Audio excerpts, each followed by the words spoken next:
Hey, okay. If you clicked on this video, you may be feeling like, how is it that other nonprofits are making major impact? What are they doing? What are they doing? And why can't my nonprofit get it together? All right, we're going to talk about it. But before we do, welcome back. I'm Jill Smith. I am the founder or the co founder of Founders of Nonprofits. If you are watching this video from the YouTube channel, please go ahead and join our Facebook group, our private Facebook or our public Facebook group. And if you are watching this video from the Facebook group, make sure that you subscribe to this channel. Also, if you have not taken our free 3-hour nonprofit development training, especially if you are a new founder, we highly recommend that you take the training. If you have not done so, please do so. The link to the training is below. It is absolutely free.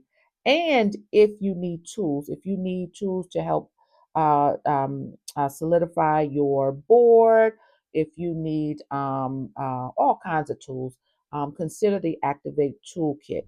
The link is at the bottom as well. All right, so let's talk about this. There are three ways that nonprofits solve big problems and impact. And so, if your nonprofit is not impacting, then you definitely want to get a pen and paper, because I'm going to tell you how to knock it out. All right, and this is what your aim should always be. All right. So, the very first thing that successful nonprofits that are impacted, the very first thing that they focus on is providing essential services. Providing essential services. You've got to have a nonprofit that solves a need. Your nonprofit should be positioned to solve a problem, a need, an essential need, an essential needs. So, for instance, if your nonprofit is centered around pets, then instead of starting a nonprofit that is, I don't know, um, providing used pet clothing, like say a Goodwill of for pets, and use items for pets, instead of providing that service as a nonprofit, you may want to consider letting your nonprofit solve an essential service like rescue rescue from natural disasters. Say that there's flooding, there's a tornado, or there's a hurricane, there's wildfires. Your nonprofit, it goes to rescue the pets. And so there are a lot of times, and this is a great example. A lot of times, there's an evacuation for the city, and the individuals can go to families' houses, but not necessarily the pets. I mean, not everybody wants a pet snake, in their house. So to be able to provide essential services, that is going to get the most impact. That is going to have the most impact. You have to provide essential services, not just things that you want, and not things that are just so cutesy, but things that are essential. So, for instance, there are a lot of nonprofits that they have this mission to focus on women's empowerment. While that is nice, while that is cute, it is not an essential need unless you turn, say it's women's empowerment, unless these women are facing suicide or considering suicide, or so you're providing like suicide prevention services. Say these women, you're empowering these women because they are homeless and they're facing eviction. You've got to provide a service. So you got to look deeper into the need of the population that you want to serve. So if you want to serve girls, say if you want to empower girls, so you got to look at what is the need that they need empowerment for? What is the essential need that these girls need? And so that is why a lot of nonprofits are super successful. The second thing is that nonprofits are solving big problems and they're impacting because they are doing a lot of awareness activities. They're doing a lot of awareness campaigns and activities. And so, some of the great ways to do awareness activities is to have like some type of walk.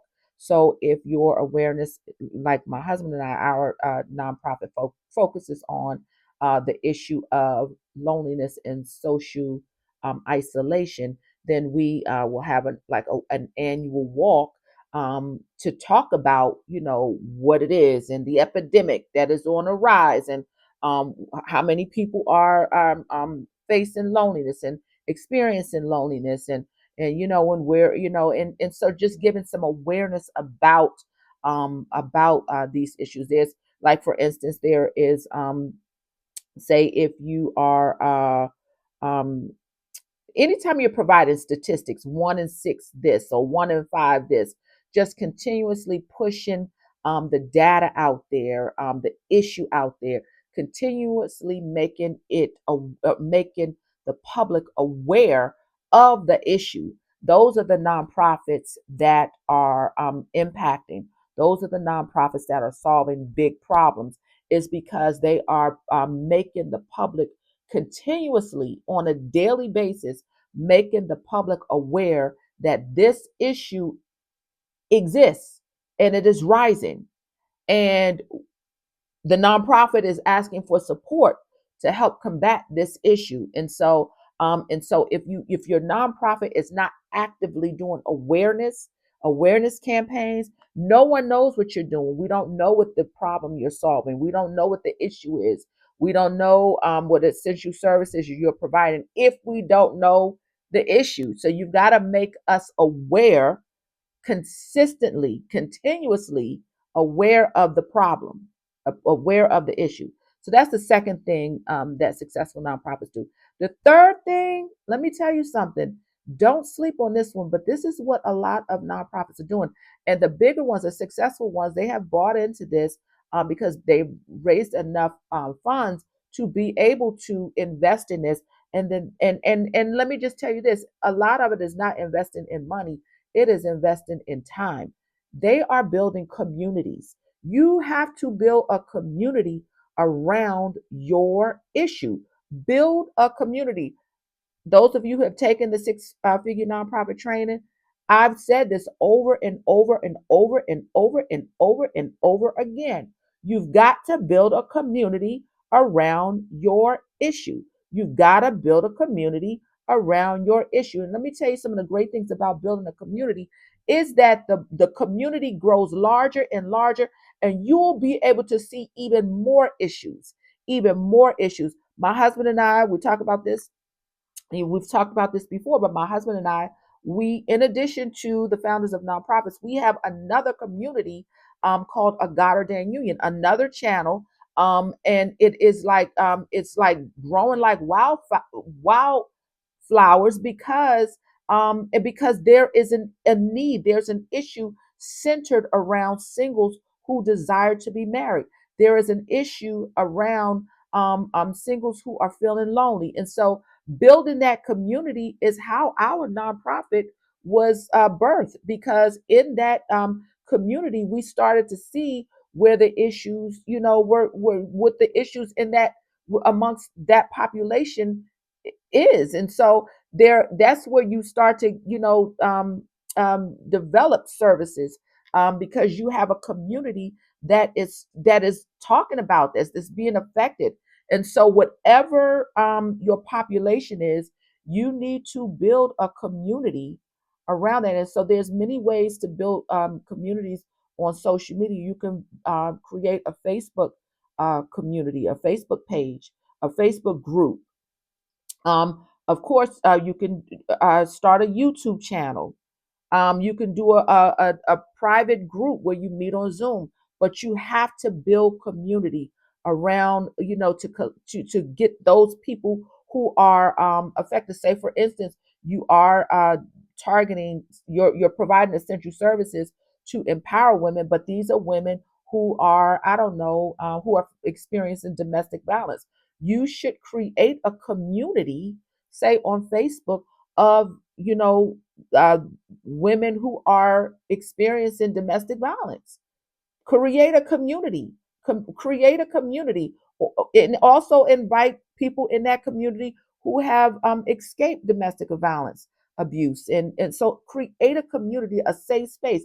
Make it a private community. If it's an issue, if it's an issue where it's where they, it needs to be private, make it a private group, but you got to create a community. And so this is how people are impacting. This is how nonprofits are impacting. This is how they are solving big problems. This is how they are receiving major donor support to solve these big problems, is because one, they're providing essential services. They're seeing what the need is.